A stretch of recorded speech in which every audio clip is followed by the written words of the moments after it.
Hey, how's it going? I wanted to spend a little bit more time talking about diet because whenever I was looking into eating and fasting and all this, I've come across some more stuff, and I know it's endless. But I came across fasting and what is that called? Autophagy, where it kind of cleans stuff up, and that's what this is a diagram of, is the cellular work of kind of what happens with autophagy, that whenever you fast, it starts cleaning house kind of thing. And also that even in this short amount of time, talked about dieting and just how sugars are horrible. I don't want to have any more sugar just on a casual basis, only on birthdays, special occasions, things that happen roughly once a year. Going to cut back on carbs and all this stuff, and I'd already forgotten it. Now, it took me like a second to look over all this stuff, and it's like, oh yeah. And this is just stress on how important it is to write this stuff down.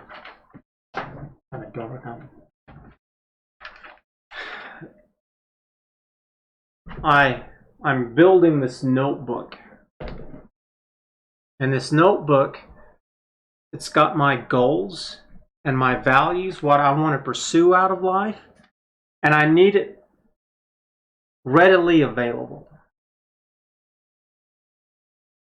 Whenever I need to go and do shopping, it's like I don't want to be able to have to rely on the computer to go there and be like, oh yeah, chia, flaxseed, vitamin B, D, lard, whatever. It's like, no, I want it right here.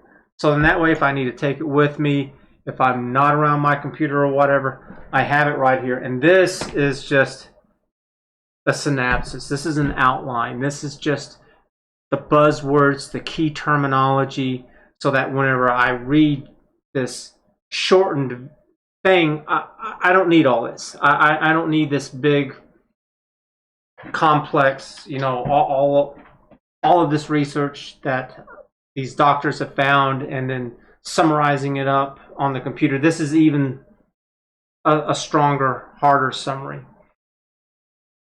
So for example, with this, with dieting, okay, no more sugar at all. I'm done. And I need that to constantly hit me in my face, because it's not just, it's also breaking a habit that I'm not going to go eat sugars at these times. So for example, I've messed up, not this Sunday, but last Sunday, whenever I was doing my grocery shopping, bought a package of donuts. You know why? Because it was just my habit that Saturday or Sunday is just kind of the cheat day where I would go buy a pack of donuts while I was there, just one, and I just did it because what I do. No, but if I had this to just a glance at, it would have been, oh yeah, that's right, I've made this change.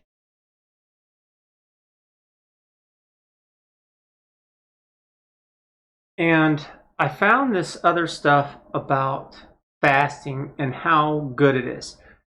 So, there's other stuff like I don't need to know about being overweight. It's like, yeah, I get that. There's more than enough with that. Some of this stuff I'm not going to do, like waiting 1 hour before taking your first calorie. It's like, I'm not too concerned with that either. Eating within the consistent window of 8 to 10 hours each day, having that intermittent fasting, like I'm going to shoot for 9 hours. That seems to be kind of a good time where a lot of these kind of talk about on how large of a window that you need. And I needed to look again too about omega-3 fatty acids, because I saw this video of, this is Dr. Chris Knobbe, And he talks about oils that come from seeds: cottonseed oil, peanut oil, soybean, olive oil. And olive oil is not that bad. It's only 9, which is on the same with lard. Butter's even less. Coconut oil, I don't think I'm going to get into coconut oil. But lard, a lot of people talk about lard being fine. But cottonseed oil there is like ridiculously high. Corn oil, sunflower oil, flaxseed oils up there a little bit. Soybean oil is horrible. He talks a lot about how bad soybean oil is. Peanut butter oil. Olive oil, I have extra virgin olive oil. And I've heard that that's kind of the one that's kind of okay, and the rest of it you kind of need to trash. I bought some tallow and lard. It's just pig fat and beef fat. Supposedly there's a lot of nutrients in all that, and that's what we were eating forever.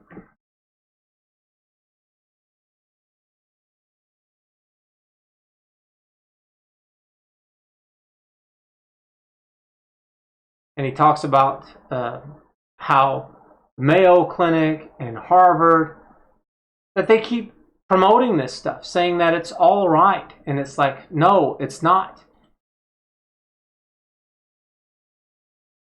And he looks back at the history of medicine and diseases and things that were killing us.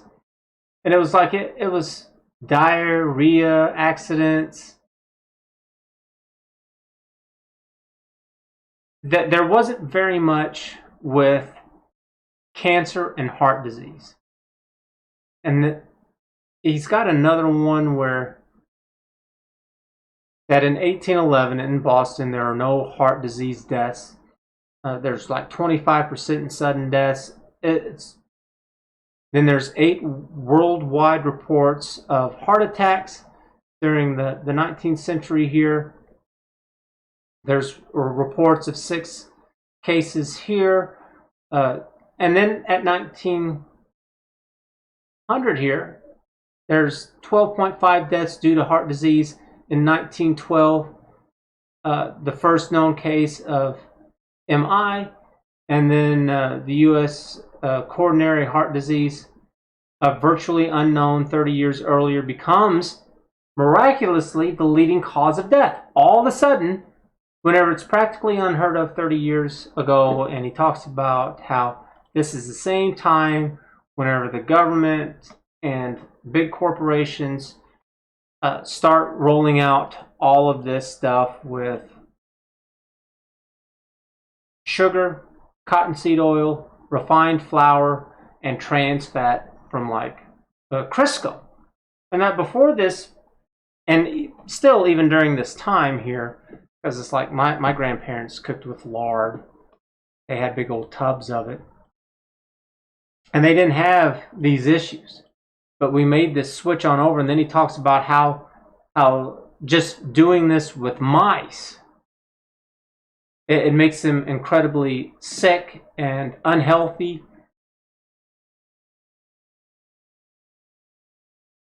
Oops.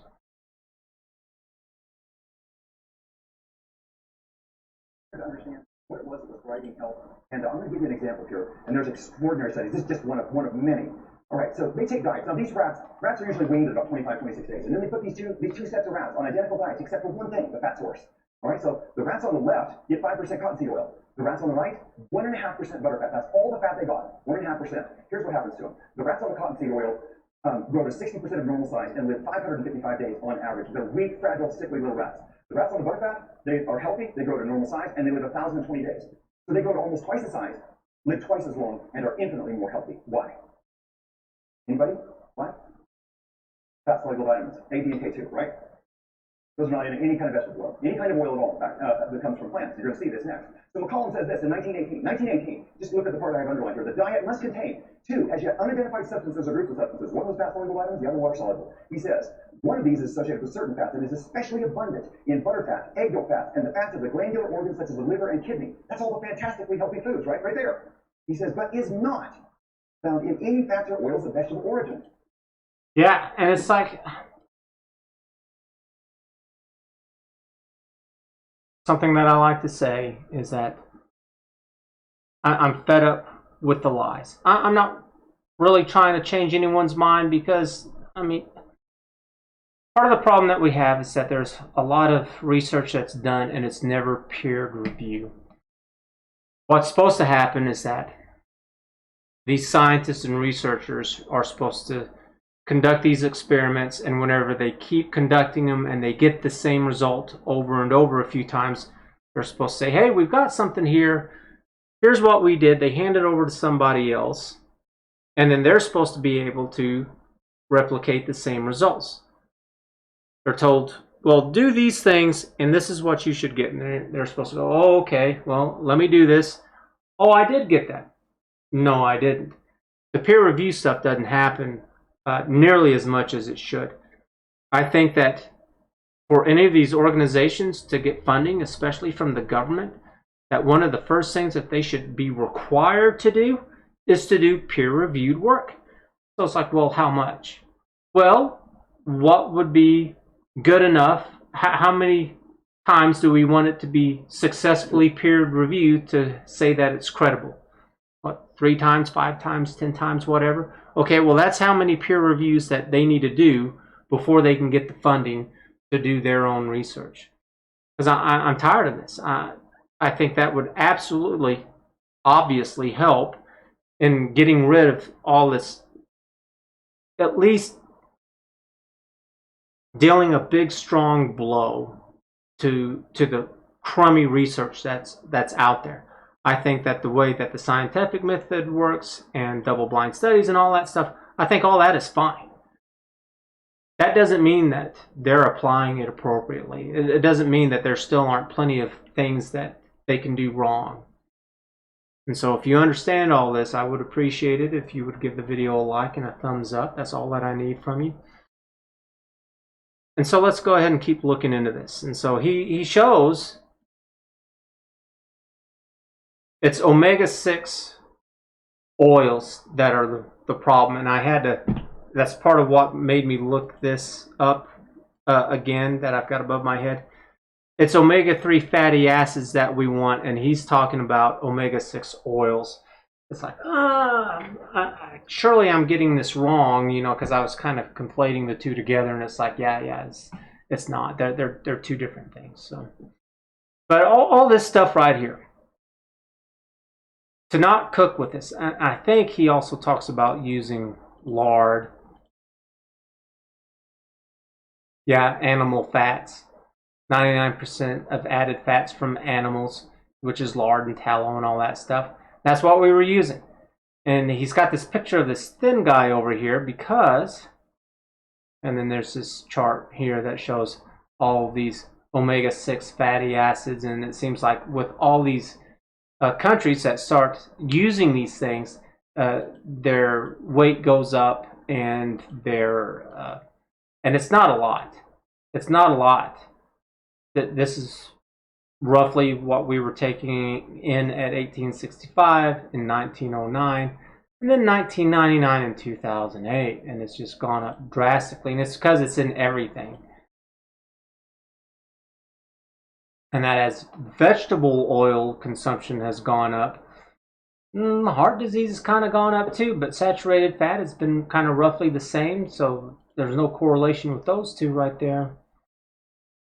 And then here's the Masasi tribe of Kenya and Tanzania.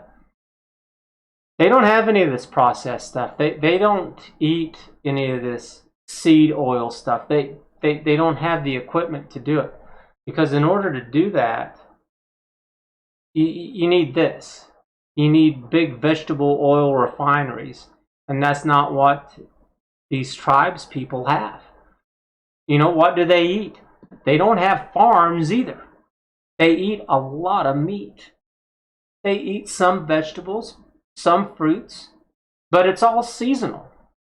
You know, it's just like every other plant flower out there. They bloom once a year for the most part. Some might bloom twice a year. They don't have tractors and plows and oxen. They go out, those are spears. They hunt. They eat a lot of meat. And you know what? You see their teeth too? They're white. They're fine. They're not fat. They've got muscle on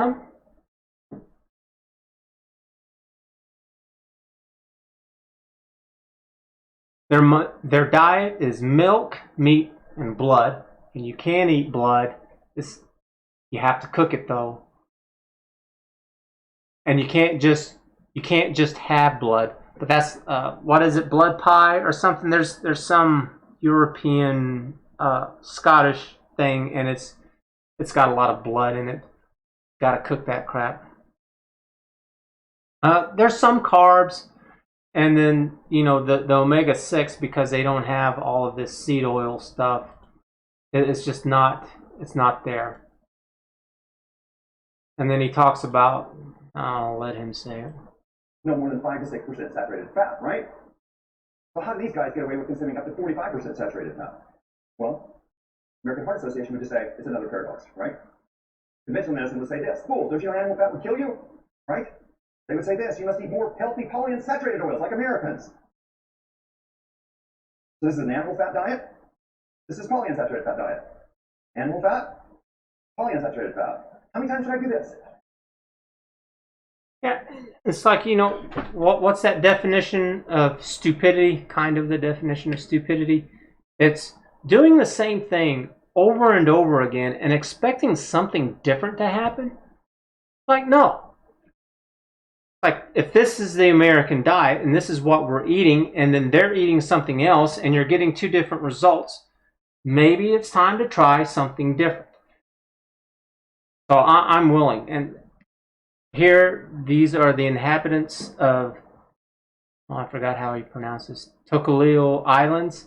They have a diet of coconut, fish, starchy tubers, and fruit. A whole bunch of fat, saturated fat, coconut oil, but they don't have this man-made fat that they have. Virtually no diabetes or obesity. You know? The guy's got muscles, he's not fat, he's in really good shape.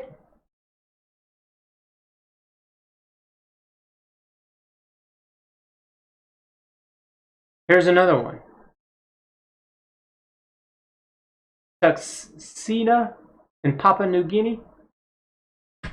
They occasionally have feasts of pork and chicken. They have a bunch of sweet potatoes that account for 90% of the calories, but they have, like, I think he says like 100 different varieties, something ridiculous of the different varieties of sweet potato. Diet was roughly 1%. 3.8% people. This is where we should be. And this is what keeps you healthy. Right here. Okay, one more population, 2% of Papua New Guinea. The Papua New Guineans in this study were evaluated extensively. 1966 to 68, sweet potatoes account for more than 90% of their calories. They live off of over 1,000 different kinds of sweet potatoes. This is one of their harvests. 1,000 different kinds, damn. Let me put the closed caption on. So 2% of Papua New Guinea. The Papua New Guineans in this study were evaluated extensively. 1966 to 68, sweet potatoes account for... So from 1966 to 68, they were evaluated. And sweet potatoes accounted for more than 90% of their calories. Man, how just... Wouldn't that get old real quick? That guy looks like he's got a gut to him. Well, he's got like clothes, but I don't know. More than 90% of their calories. They live off of over 1,000 different kinds of sweet potatoes.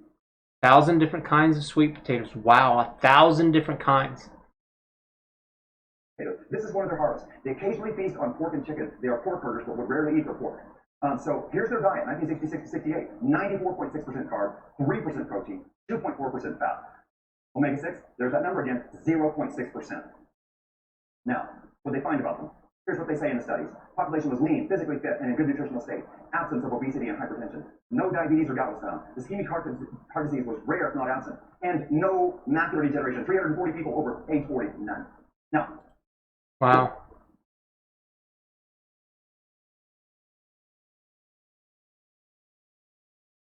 No refined sugar there. They can't make it. They don't have refineries to refine the sugar or the wheat, which they probably don't even have sugar or wheat to begin with. No processed foods. And then he goes on to talk about how it's not the carbs, it's not the fat, because from these three different groups, there's a group where it is high in fat, another group where it is high in carbs, and they don't have these problems. And he just keeps pointing to this omega-6, that we are taking in too much of it.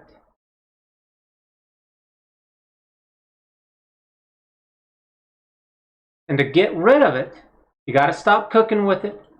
And it's like what all these restaurants cook with all the time. You don't go eat at McDonald's or Burger King or Taco Bell or any of these places. It's what they cook this stuff in. And then right here, you know, it's the beef tallow, it's the lard. The olive oil group, he says, isn't too bad. You know, the safflower oil is real bad. Yeah, that right there can be a cause for strokes. Okay, so that leaves all the diseases of civilization. So we look at 3 studies, I believe it is. This is a study with isocaloric diet, okay? All the same calories. 3 groups of rats for 3 weeks. Identical amounts of calories, protein, fat, and carbs, and omega-3 fats. Only one single variable in this study. This is a very well designed study, I believe. Omega-6, only variable. 3 groups: beef tallow, olive oil, and safflower oil. Yeah, so only one variable. So they're all given the same diet. So they're getting the same nutrients. The only difference is this one thing right here. Group. And you can see the omega-6 going from 4.4 to 7.7.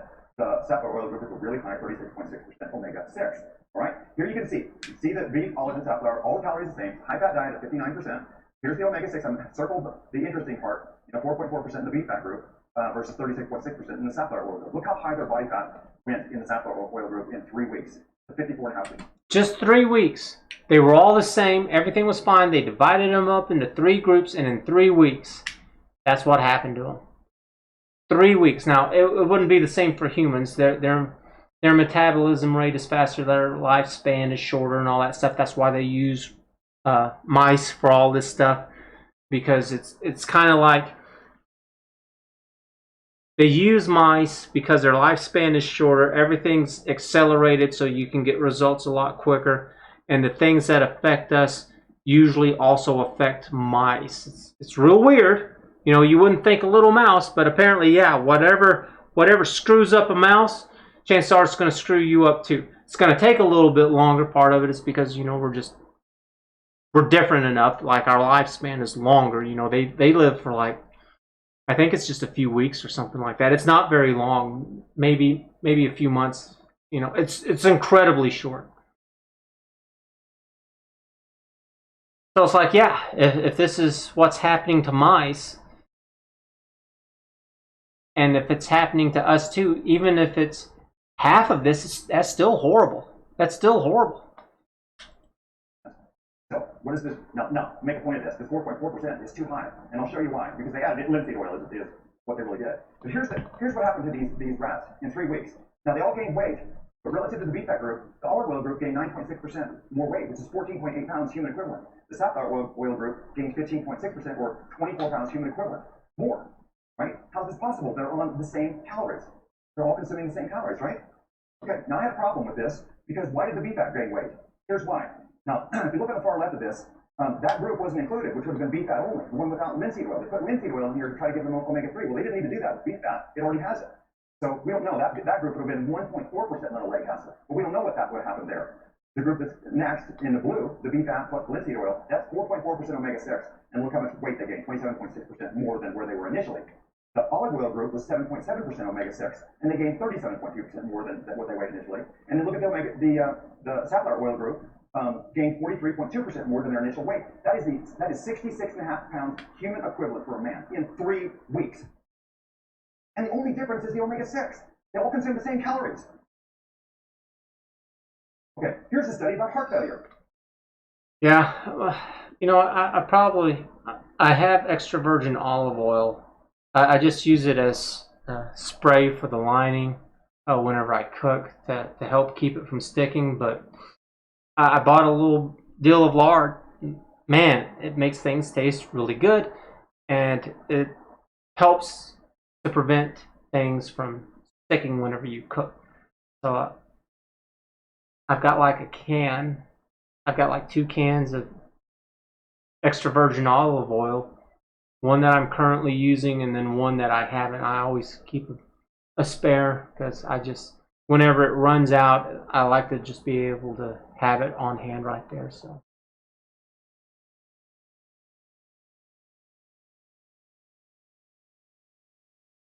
And just, yeah, it's just, I can absolutely do this. I don't need any of these oils for anything. It's not going to hurt me one bit to stop doing this. I'm curious too. If any of you would do this too, I would love to know about it. Try this out. Now, it took the rats like, he said, 3 weeks to gain this weight. Their metabolism is like insanely different than ours. It would probably take like 6 months or more to maybe notice any effects. But it's like, who the hell cares?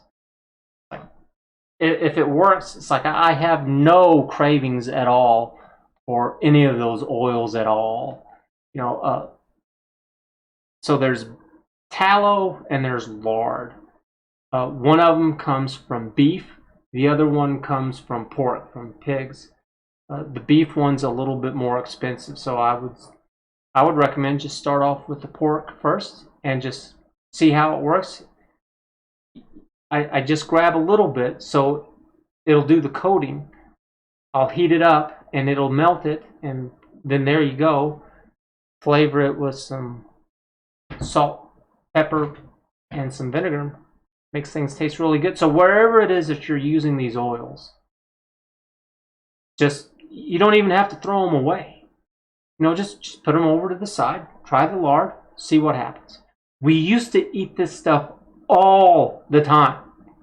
What my grandparents ate, my great-grandparents, my grandparents talked about it all the time. Had these big old containers of lard, you know, and from what he's saying, it's like, well, this all changed thanks to the government and these big businesses, and it's like, I don't care. I'm not here to make the government rich and powerful. I'm not here to make these corporations rich and powerful. I'm not going to sacrifice my health. I can spend 6 months to find out. And also is that it's a little tumor. It's a fatty tumor, and people get these things. Mine was getting to the point where it was kind of bothering me some, but I'd forgotten about it, and I think it's gotten a little smaller. I don't know. But I'm going to keep an eye on it now. Well, I should say get rid of the vegetable oils, the sugar, and the refined wheat, all of it, as much as you can muster. For me, the easiest thing is definitely, hands down, getting rid of the vegetable oil. And the wheat too. The wheat's not a big craving for me. It's a little bit, but I can deal with that one. But it's in a lot of things. You know, you're talking burgers, pizza, pasta. Sugar's the hard one. It's like, even though I haven't had, I've really cut back on my sweets. There's been 2 occasions, the donuts, and then I had this little trail mix Nutri-Grain bar kind of thing. And again, it was kind of wasn't paying close enough attention. I was like, it's peanuts, you know, it'll be fine. Took a bite. It's like, oh, damn it, no, I taste it. But other than that, it's like I've cut down on that a lot.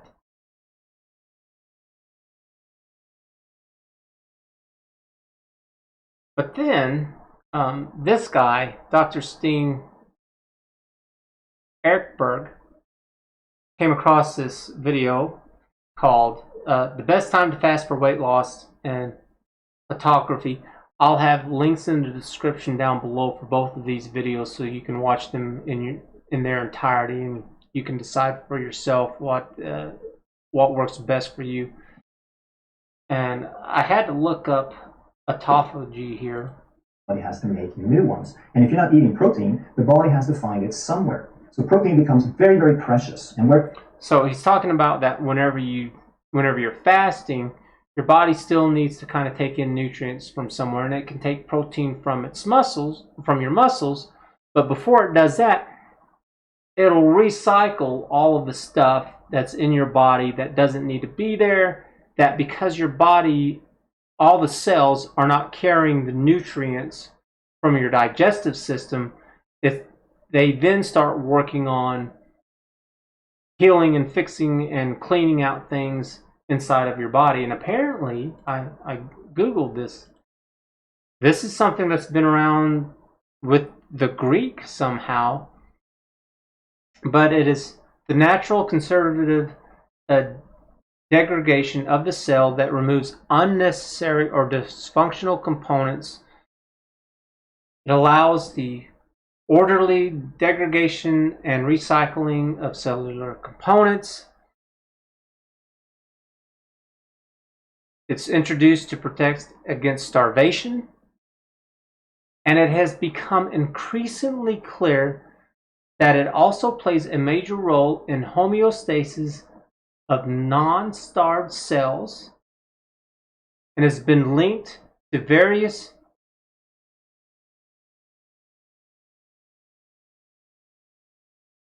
that it helps with defects in autophagy has been linked to various human diseases, including neurodegradation and cancer, and interest in modulating autophagy as a potential treatment for these diseases has grown rapidly as a potential treatment. Because he said this stuff and it was like, really?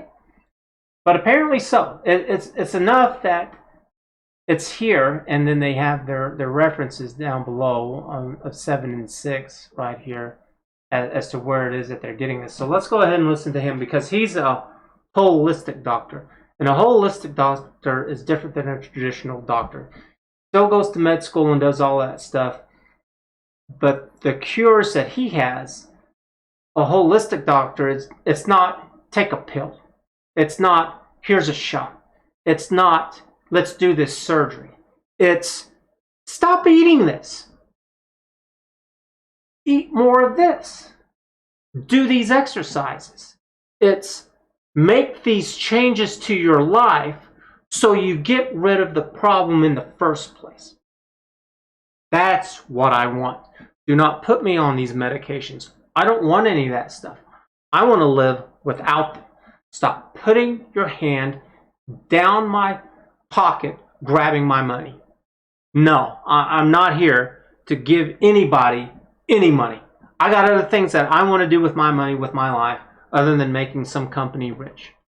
Where can you find protein in the body? Well, muscles is the obvious choice, but the body doesn't want to spend muscles. It needs those to do the work. So it upregulates the cleaning crew, the recycling crew. It puts more people on cleaning duty, and it goes out and cleans every nook and cranny in the body, looking for debris and waste materials and dead cells and virus and bacteria. So in essence, you're upregulating not just the cleaning crew, but your immune system. And you can take care of sagging skin and all sorts of dead cell and waste. I don't know about the sagging skin part. That sounds a little bit too much. But if just some of this stuff happens, for me, it's worth doing. And if that's what's been going on with this little tumor right here, if that's why it's been getting smaller, because I've been focusing more also on eating within a window. And so if he's another one that talks about if you will only eat within, he says, an 8-hour window, then you get into this autophagy, and it'll clean all this stuff up. And it's like, since my mom died of cancer and her dad died of cancer, it's always on my radar. Whenever I hear that mentioned, I kind of zoom in on it. And so I also wanted to look it up to make sure that there was something relevant to it. And Wikipedia, I know that it's not the best, but it's good enough for now. And so if it was prevalent enough that they have it in Wikipedia, it's like that's good enough, at least for right now. That the body doesn't need. It gets better at finding those things. And as a result, now we have results with arthritis, and diabetes, and blood pressure, and even things like autoimmunity. And that makes sense, you know, because all of these things are inside. They're with your blood. They're cleaning this stuff up. And so he's not making the claim either that this is just going to cure any of this stuff 100%. And it's like, that's fine. You know, if it cleans it up some, if it makes it easier, it's like, I'm down. So, but he doesn't say how much one way or the other. He just says that it helps. He doesn't say how much. So something like multiple sclerosis. The brain and nervous system has a very poor cleanup and repair. And autophagy is really the only thing that's going to significantly improve the ability to repair the brain and the nervous system. That is also very powerful after a traumatic brain injury. The first thing you want to do if you get a concussion is to stop eating, because that autophagy is going to help clean up the damage. And there's even evidence that periods of fasting and autophagy can help reduce and even reverse cancer, at least certain kinds. There are so many benefits to fasting that it's a... Yeah, and so I'm curious too, if any of you have cancer or know anybody who has cancer, write this down or give them a link to my video or this video that I'm showing here, because what do you have to lose? It's like, if it works, it's great. And if not, it's like, supposedly there are plenty of things that fasting will do, you know. So getting into this autophagy thing, it's like, yeah, it's not a miracle thing. It's not, you know, you're just going to snap your fingers and it's going to go away. It's going to take time. You know, it's not like get rich quick kind of scheme. It's not this kind of thing. It's not a quick get healthy quick kind of scheme. It's not that kind of thing. Great idea to do it even just for maintenance. So now we're doing it for prevention, for longevity, etc., like we talked about. And I hate this picture that he's got over here of this girl doing this stupid pose by the waterfall. I mean, it's pretty and stuff, but you can take that fluff and shove it. I don't care for it at all. Like, I want to know the evidence. You know, I just don't like it. Now, I would suggest that you do a combination of 16-8 to OMAD, somewhere in that range. OMAD is only, it's one meal a day. Eat once a day, twice a day, 3 times a day. If you have a tendency to lose a lot of weight too easily, if you don't want to lose weight, then you don't do so much of the OMAD. You do more of the 16-8. If you tend to put on weight, if you have stubborn weight, then you do more of the OMAD and less of the 16-8. I have a hard time keeping weight on if I do OMAD, if I do 1 meal a day for any length of time. I just tend to keep losing weight because it's hard to eat that much food in one sitting. I don't feel bad, but I get thinner than I want to be. And if you get 16 to 24 hours of fasting on a regular basis, you're going to get a fair amount of autophagy, but you're not going to get... And I have noticed that, because back before, whenever I was younger, I just kind of ate whenever I wanted to. And I notice it more now that I'm older, is that whenever I push myself to eat at certain times, my body adjusts. And whenever I've been trying to do my fasting, even though it's been just for a few hours, like I've been going to noon, that whenever I normally get up and eat a couple of eggs, I'm really hungry during that time. And then it eases up. And then the hunger comes back whenever I normally eat for lunch. So and then also whenever I was cutting back on my later eatings in the evening, it was difficult at first, but now it's a lot more easier. Now the sugar, that's real hard, because I was eating sugary snacks in the evening, and it's like, that's real hard, because I'm getting rid of not of eating and this sugar addiction. Would be, I guess, a fair way of putting it. Massive amounts of autophagy. So that's why I suggest you do a 42-hour fast once or twice a month, depending on how you feel, how much weight, whatever, what your goals are, like we talked about, what feels right for you. And like I said, you just skip a whole day and then you skip breakfast the next day and you're at 42 hours.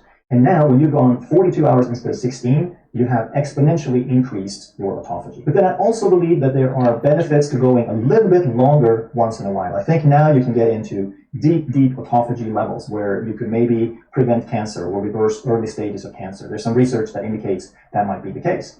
And about every... Yeah, and he says it, I'm glad he says it that way.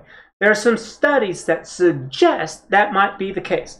It's like, I'm willing to be a guinea pig for that. Because as far as I know, there's absolutely no negative to this at all. That there's nothing bad that happens. That one of the things that they do know that happens is that if you have problem with your liver, if like you have a fatty liver, it'll help clear that up. That will happen. There are some things that they know it's definitely good for you to fast. Is it all of these things? Like the cancer part? Don't quite know. Looks like there might be. Because of my mom, my grandfather, and because of this thing right here, I'm all in. Alright, so I paused for just a moment to think about how do I implement this in. Good timing.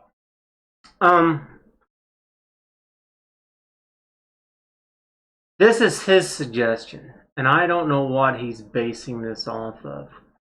I don't think he really says. He makes kind of the obvious statements that if you're dealing with something, then you'll want to do more.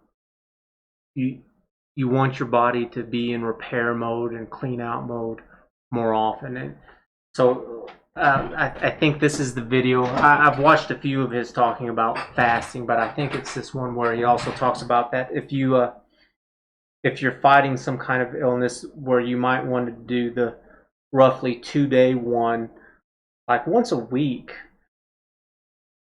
and that you would want to do like 3 to 5 days once a month instead of just 2 to 4 times a year. It's like, well, yeah, that makes sense, and I don't think there would be anything wrong with that. Maybe if you were extremely thin, maybe then, but otherwise, I mean, I'm not thin at all. I don't see that. What? I think that if I was really thin, I would probably just do the 3 to 5 day fast 2 to 4 times a year, but because I am not that way, and cancer is kind of a concern for me, that what on my sheet here that's going to go in here, I just put fasting, and I just pretty much did that 16-hour fast, 8-hour window to 1 meal a day. I don't know if I can do 1 meal a day. That might be pushing it. But I think I could do the only thing I have in the morning.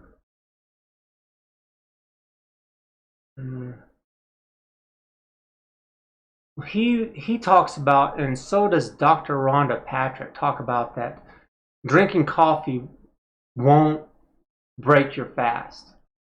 But I use creamer. So I don't know. Because I can definitely stop eating the eggs in the morning. And I can absolutely move that up till noon, shrinking this. I think what I'll do is, I think eating twice a day, at least for right now, is about as good as I'm going to be able to get. And I can do that. I can move the eggs up until noon. That won't be a problem. And then I can do my last meal. When do I want to do that? My second. No, I know what I can do. I have a measuring cup. And it's a small one. It's just half a cup. And I won't even fill it up all the way to the top, and I'll do that twice. So I'm getting less than a cup of coffee. For a while, I was just doing half a cup. So I can go back and I can do that again. I can do half a cup of coffee, and so that would mean less sweetener because there's less coffee to kind of sweeten up. I just can't do it black, and I've tried to do that bulletproof coffee where it's the butter, and it's like not working for me. Coconut butter though, maybe. I don't want to do that right now. But in the morning, I can do half a cup of coffee, not fill it up, and then that would mean less. And then at noon is whenever I can eat with the eggs, and then do my second meal. I'll just keep it around 5. I usually start cooking around 4:30. I just throw it in. I've got a rice cooker. I just turn it on, just automatically does it. Just put everything in. It's like, yeah, throw in some lard in both of them. It's like, yeah, I could do that. And then that would be a 5-hour eat window.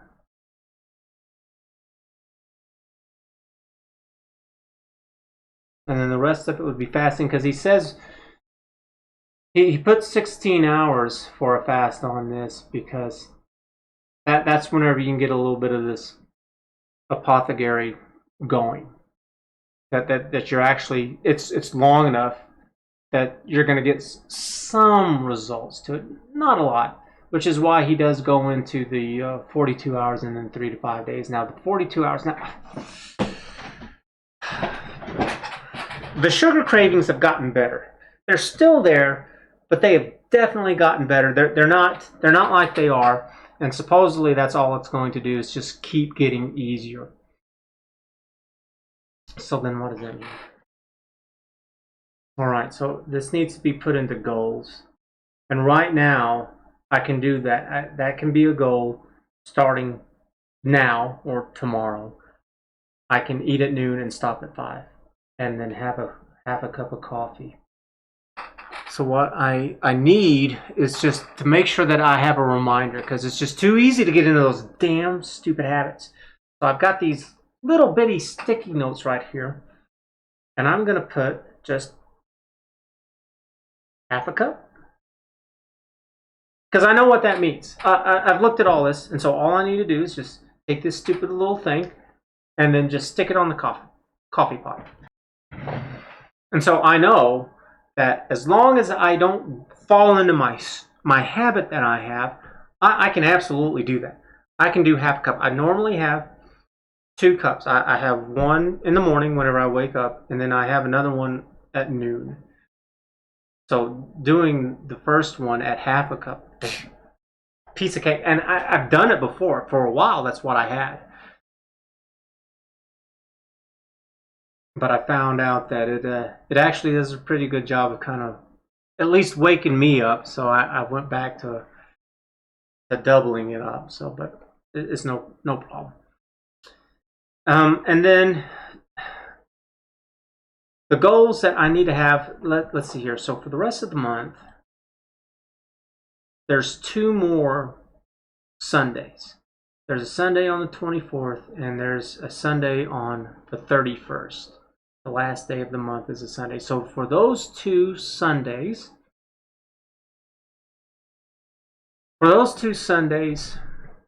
I'm going to go for 2 24-hour fasts. I'm already doing half a day fast, but with trying to get rid of sugar and cutting down my carbs, because I was eating starchy potatoes, sweet potatoes, well, no potatoes.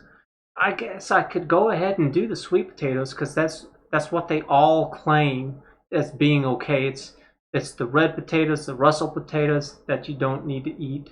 That it's the sweet potatoes is okay, and I like sweet potatoes. Those actually work. They are sweet. They are nice. So yeah. They're just a pain to kind of peel.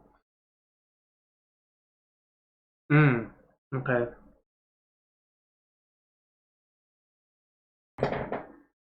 All right, so in my kitchen on the fridge, I have a dry erase board, and I put notes on it. One of the things that I use it the most for is just my shopping list.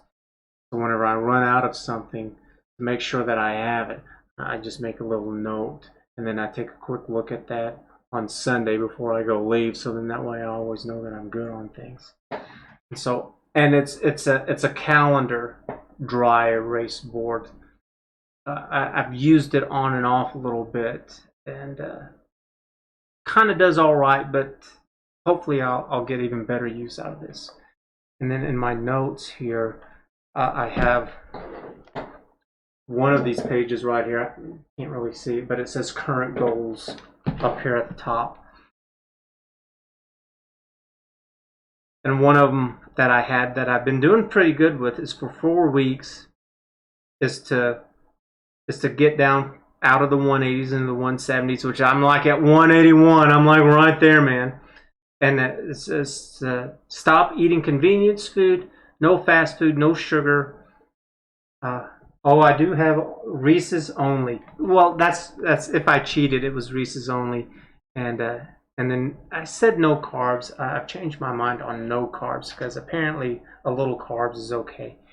And I think this is the last week actually right now, the 4th week. And so I've just about done this. I was eating convenience food for the first couple of weeks there. I cut down on the convenience food, and I haven't had any. I think I went one time last week. And then the only time for fast food is just on Saturdays. Saturdays is still my cheat day. So I don't know. And it's because one of the things that I do want to do is I'll be starting up dating again.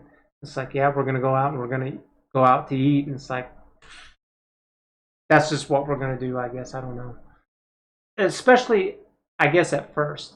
And then whenever we get to know each other and it's like, yeah, this bitch ain't fucking crazy, then maybe I'll have her on over and we'll cook. So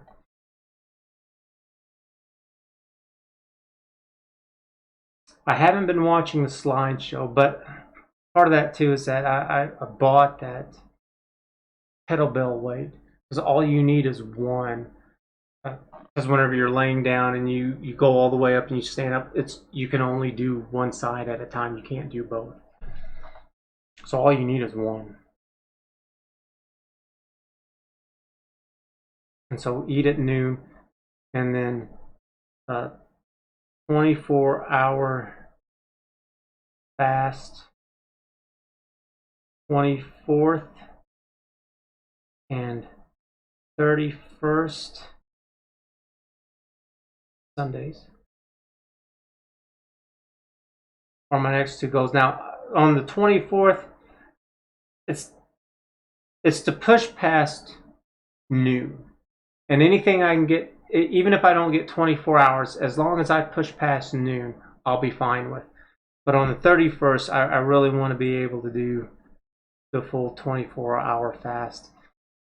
And then part of the problem too is that it's Halloween, and I've got some friends who are like, yeah, let's get together, and they wanted to fix some stuff up to eat too, and it's like, damn it, man, you're killing me here. But it's also my exception, you know, those one event things that happen once a year, you know, and so the holidays is it. So I don't know. Like I don't want. I'm not going to give up my social life for it, you know. It's just we're gonna have to accommodate it. So. All right, so I have for my goals is on having a 24-hour fast for the 24th and the 31st, which are Sundays, the last 2 Sundays of this month. And then in November, Sunday and Monday, having 48-hour fasts for the 1st and 2nd week of November. And then for week 3 and 4, having a fast starting on Sunday, and I just have a question mark. And it's just fast for however long that I can go. I don't know.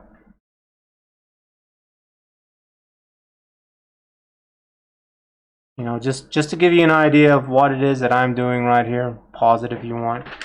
It's just a simple outline. It's key terms. I know what this stuff means. And so if you're doing this along with me, you know, this is what's working for me, and that's why.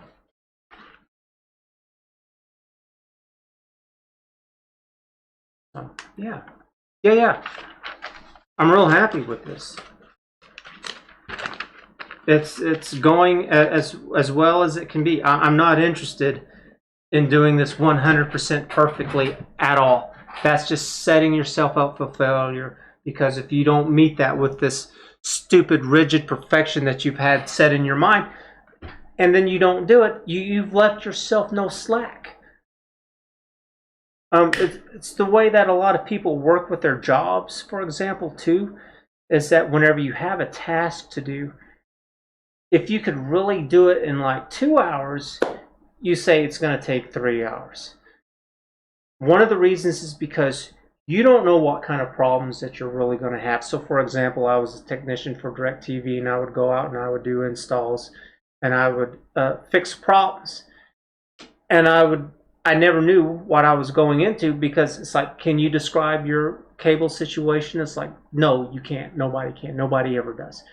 Same thing with plumbing or electrical work. If you have to hire an electrician, do you know what that's about? It's like, no, you don't. So that's why whenever you call on these services, they can't ever set in a thing. And it happened all the time. I would go to a job. Sometimes it would be really easy, and it'd take like 30 minutes or less. Other times, whenever it should have been easy from what you were hearing, it would take like 3 hours to do this one job. And that meant everything else was drastically held back. And so you would tell them, especially the job that you were currently on, you would over exaggerate. Oh yeah, it's going to take like 3 hours. And then that way, if things did work out fine and it took 2 hours, oh, then they were happy. Oh, it just took 2 hours. Yeah, things went a lot better than I thought. It wasn't as big. Well, it's great. It's a win-win situation for everyone. But if you say it's 2 hours and then there's some kind of hiccup and it takes too long, then they're pissed at you. And this is the same thing for yourself. No, don't do that to yourself. Don't cut yourself off at the knees. Give yourself some wiggle room, because there's a billion things that can happen. Maybe there's some kind of emergency and you have to go to the hospital to help care for someone, and all this kind of goes down the drain. No, you got to leave yourself some wiggle room. Absolutely. And so that's what I've done. I have myself this play in the schedule with my goals, and as long as I'm making progress, and I just don't stop. It's how I lost the 50 pounds. Whenever I was losing the 50 pounds, I would go down on my eating, but I'd screw up, and it was constantly this up and down thing. But in general, it was going down. Just like the stock market, they'll do the same thing about stocks. Yeah, they go up, and they're going to go back down. They're going to go up again. But in general, they have this upward thing. And I took that same approach with all of this, and I still am. So if you've learned something and this has helped you out, or someone that you think they could use this, by all means share it.